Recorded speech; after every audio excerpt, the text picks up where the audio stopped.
이 시간에는 프리드만이 제안한 공공정책에 대해서 살펴보도록 하겠습니다. 복지제도는 좀 더 심도 있게 살펴보는 시간을 가지도록 하겠습니다. 프리드만은 몇 가지 국직국지간 공공정책을 제안했는데요. 첫 번째가 이제 징병제를 폐지하자. 그 이유는 평화시의 징병제 군대는 노예의 군대다. 그래서 그것을 닉슨 대통령에게 제안을 했습니다. 그래서 닉슨 대통령이 프리드만의 제안을 받아들여서 1973년에 미국에서는 징병제를 폐지하게 됩니다. 물론 이제 전쟁시나 유사시에는 징병을 합니다. 물론 미국에서도. 이 징병제 폐지와 관련해서는 우리가 이제 살펴봐야 될 사항이 이제 비용의 문제인데요. 징병제와 지원제를 비교했을 때 어떤 제도 하에서 비용이 적게 될 것인가 하는 문제가 되겠습니다. 그런데 이제 비용은 누구의 비용이냐 하는 문제가 중요하겠죠. 국방부의 비용이냐, 나라 전체의 비용이냐. 이걸 어떻게 이제 두 제도 하에서 비교를 해봐야만이 어떤 제도가 비용 측면에서 더 낫다라는 얘기를 할 수가 있겠죠. 징병제에서 지원제로 전환되면 당연히 국방부의 비용은 증가합니다. 왜냐하면 군대에 온 군인들에 대해서도 이제는 시장임금을 지급해야 되기 때문에, 그러니까 사회에서 생산활동을 하면서 벌 수 있는 금액만큼은 최소한 그 기회비용이라고 그러죠. 그만큼은 지급을 해야만이 군인이 되기 때문에 국방부의 비용은 당연히 증가할 수밖에 없는 것이죠. 반면에 이제 나라 전체의 비용은 어떻게 될 것인가를 생각을 해보면, 징병제 하에서는 신체 건강한 남자는 누구이든지 특별한 하자가 없다면 군대를 가야 됩니다. 그래서 예를 들어서 군대를 가면 300만 원밖에 벌지 못하는데 사회에서 생산활동을 하면은 2천만 원을 벌 수가 있다. 이 사람도 이제 군대를 가야 되거든요. 근데 이제 군대를 가게 되면은 그 차액만큼 1,700만 원에 해당하는 말하자면 나라 전체의 산출이 감소하기 때문에 그것이 나라 전체의 비용에 포함이 되는 것이죠. 그래서 징병제에서 지원제로 전환되면은 국방부의 비용은 증가하지만 나라 전체의 비용은 일반적으로 감소한다라는 것이 경제학자들의 주장입니다. 그래서 이제 그것을 이제 닉슨 대통령이 받아들여줘 가지고 프리드만이 대단히 기분이 좋았다라는 그런 회고를 하고 있습니다. 그리고 약품 규제를 완전히 철폐하자라는 그런 주장을 하는데요. 이것은 이제 스티글러와 프리드만의 제자인 샘 펠스만 교수에 의해서 그 뒤로 쭉 이어졌습니다. 예를 들어서 이제 샘 펠스만 교수는 신약 규제, 신약이 아닌데 새로 제약회사가 개발을 해가지고 시장에 출시를 하는 그러한 이야기 되겠는데요. 이전에는 신약에 대해서는 안전성을 보장해라. 그러니까 제약회사가 안전하다라는 것을 증명해야만이 시장에 출시를 할 수가 있었는데요. 여러분들께서도 잘 아시다시피 미국 소비자 운동의 계보인 랠프 네이더가 소비자 운동을 전개한 결과 안전성은 물론 그 약이 효과가 있다. 즉 효능성 규제까지 이제 더 얹어서 이제 규제를 하게 됐습니다. 그러다 보니까 제약회사는 그 두 가지를 증명을 해야 되거든요. 시간이 대단히 많이 걸리죠. 그래서 신약이 시장에 사실상 나오지 못하게 되는 그러한 결과를 초래해서 궁극적으로는 환자들이 손해를 봤다. 이런 피해를 없애기 위해서는 우리가 약품 규제를 철폐할 필요가 있다라고 강력하게 주장을 했습니다. 그리고 전문직 면허제 폐지는 앞에 제 3편에서 얘기를 했죠. 물론 의사 면허제도를 폐지하자 그러면 일반 사람들은 상당히 우려를 하게 되겠죠. 그리고 이제 프리드만이 나가도 너무 많이 나갔다. 이렇게 이제 생각할 수가 있습니다. 그러나 좀 더 곰곰이 생각해 보면 그로 인한 피해 또한 엄청나게 크기 때문에 이걸 폐지할 필요가 있다라는 주장을 하게 되는 것이죠. 실제로 여러분들께서도 감기 정도의 간단한 질병은 동네 병원이랄지 이런 데 쉽게 갈 수 있지만은 중병이라 하면은 이제 내가 동원할 수 있는 모든 정보 채널을 다 동원해서 어떤 병원에서 누가 가장 잘 치료를 잘 해줄 수 있을 것인지 그걸 알아본 다음에 이제 병원을 가게 되겠죠. 그러니까 소비자는 이 바보가 아니라는 얘기입니다. 그리고 이제 세금 관련해서는 단일세를 주장합니다. 누진세를 없애고 낮은 단일세, 단 하나의 세율로 세금을 매기자라는 거죠. 그렇게 되면은 예외나 감면 없는 낮은 단일세를 도입을 하면은 개인 간의 평등성도 확보할 수가 있고, 그리고 또 일을 안 하고, 그리고 이제 소득을 감추려는 그러한 개인의 인센티브를 방해하는 요소를 제거할 수 있다는 것이 그 논거입니다. 다음에 이제 복지제도에 대해서는 좀 더 자세히 살펴보겠는데요. 복지제도의 일반적인 문제는 바로 이런 겁니다. 복지국가를 지향하면서 복지 지출을 늘리면 보조금이 들어오기 때문에 사람들이 일할 유인이 감소하겠죠.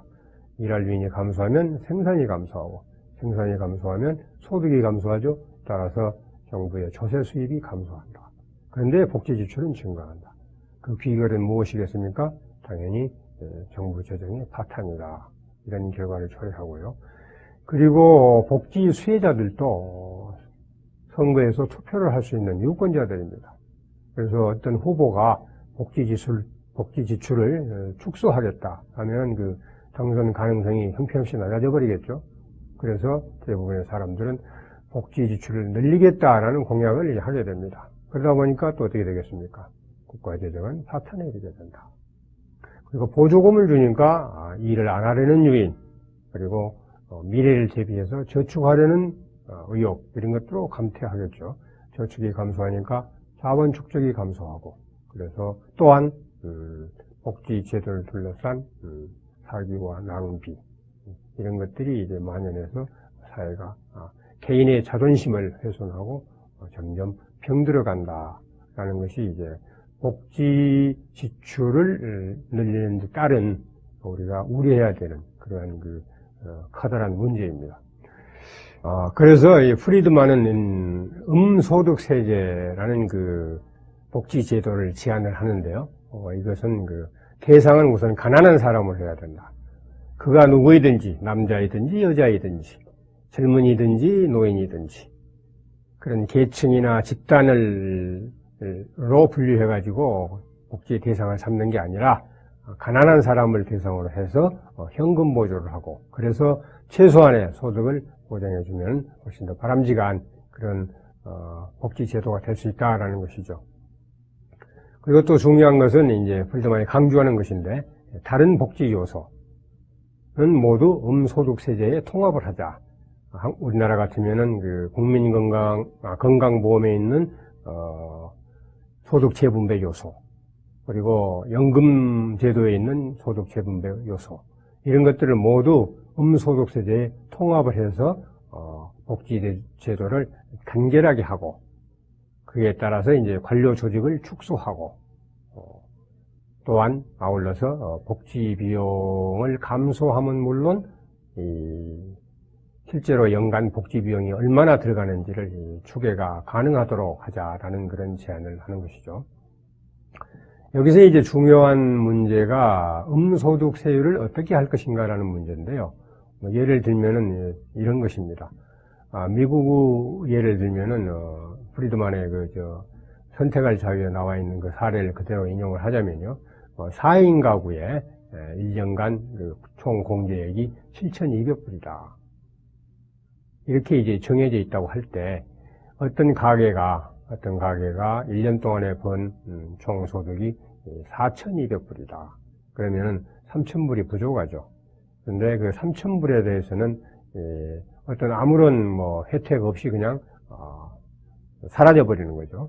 그러나 양의 소득을 내는 사람들은 7,200불 공제를 받고 나머지 소득에 대해서 이제 세금을 내게 되는데, 7,200불에 미치지 못하는 저소득층은 아까 번 돈 4,200불에 대해서는 소득 공제를 받지만 나머지 3,000불에 대해서는 아무런 혜택이 없다. 그러니 이 3,000불을 이제 대해서 어떤 식으로든 이제 보조를 해주자 하는 것이 이제 음소득세제인데요. 보조금을 준다니까 음소득세제입니다. 3,000불을 다 채워줄 것이냐? 그러면은 보조금 교부율이 몇 %가 되겠습니까? 100%가 되겠죠. 3,000불의 절반인 1,500불만 채워준다면 보조금 교부율, 즉 음소득세율이 50%가 되겠죠. 프리드만은 100%로 하면은 문제가 있다. 그래서 당시에 이 음소득세제를 제한할 당시에 양의 소득세를 내는 최고 높은 그 소득 구간의 누진세율이 50%였습니다. 그와 그 50%를 여기에도 똑같이 적용해서 부족한 3,000불의 50%만 보조해 주도록 하는 것이 바람직하지 않겠느냐. 그 이유는 만약에 음소득세율을 100%로 해버리면 아까 부족한 그 3,000불을 보조금으로 받겠죠. 근데 조금 더 일을 해서 내가 뭐 5,000불을 받았다. 그러면은 보조금이 어떻게 되겠습니까? 추가로 번 돈 2,000불은 보조금에서 삭감이 되겠죠. 그러니까 나에게는 별 이득이 없다라는 거죠. 그렇기 때문에 일하려는 유인이 안 생긴다는 얘기입니다.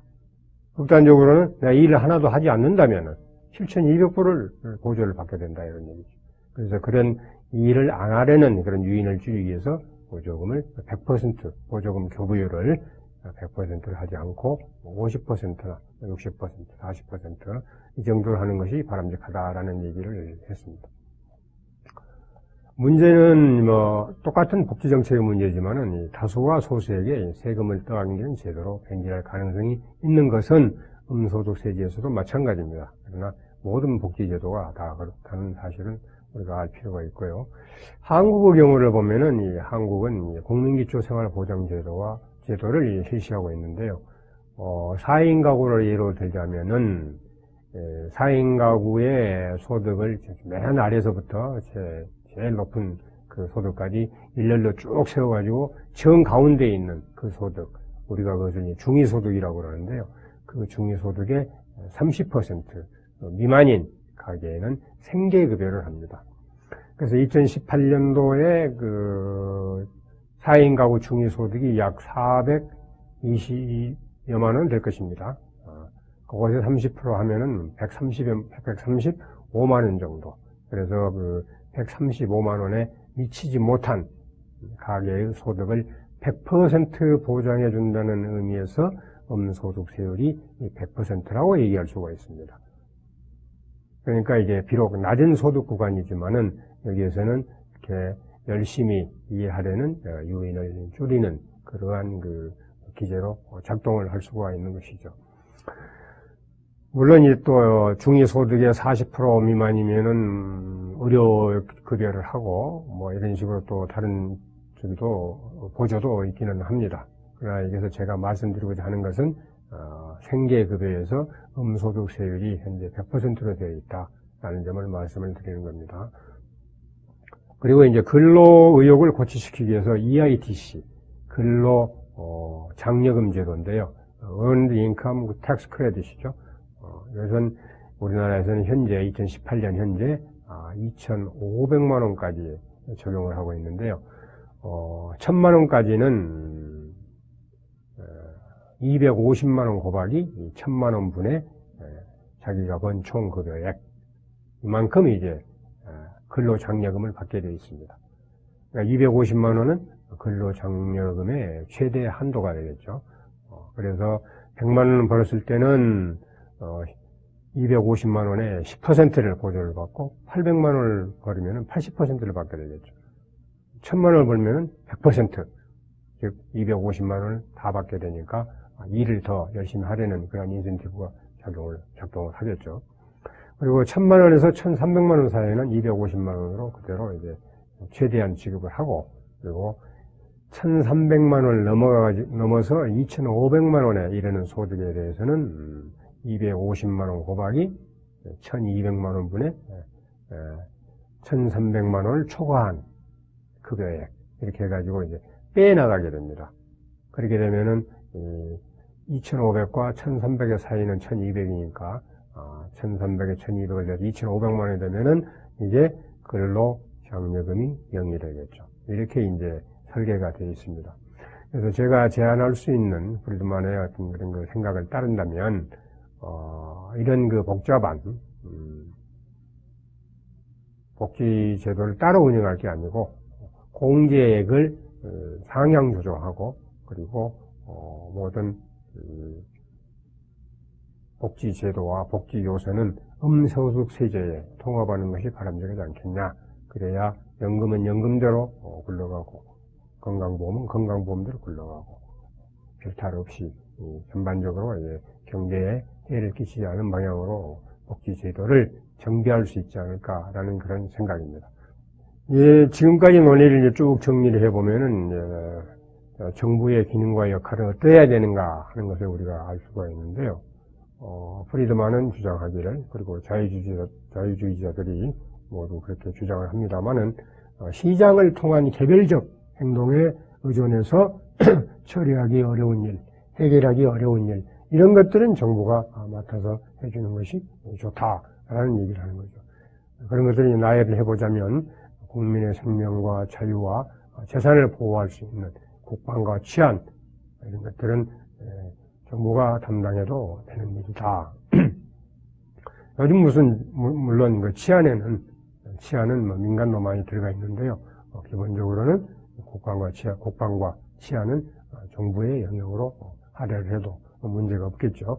그 다음에 이제 재산권을 정확하게 정의해주고 법과 질서를 유지해주고, 그리고 개인 간의 자발적 계약을 한 사항에 대해서는 이행이 되도록 조치를 하고, 그리고 아까 말씀드린 바와 같이 가난한 사람들에 대해서는 복지를 하는 이런 것들을 정부가 하는 것이 바람직하다, 그런 얘기가 되겠습니다. 프리드만이 비난받는 것 중에 하나, 소위 말해서 자유주의자로서 프리드만이 한 얘기 중에서 이제 비난받는 것은 통화 체계를 국가가 유지를 해야 된다라는 걸 주장에 대해서는 상당히 비난을 받은 적이 있는데요. 통화를 꼭 국가만 해야 될 이유는 없다라는 것이 이제 비판의 이제 주요 논거입니다. 그러나 여기에서도 보면 프리드만은 뭐 그런 측면을 인정하지 않는 건 아니지만은 실제로 현실적인 측면을 고려한다면은 통화를 국가가 통화 체계를 유지하는 것도 뭐 그다지 큰 문제는 아니지 않겠느냐라는 그런 생각을 하는 것으로 보입니다.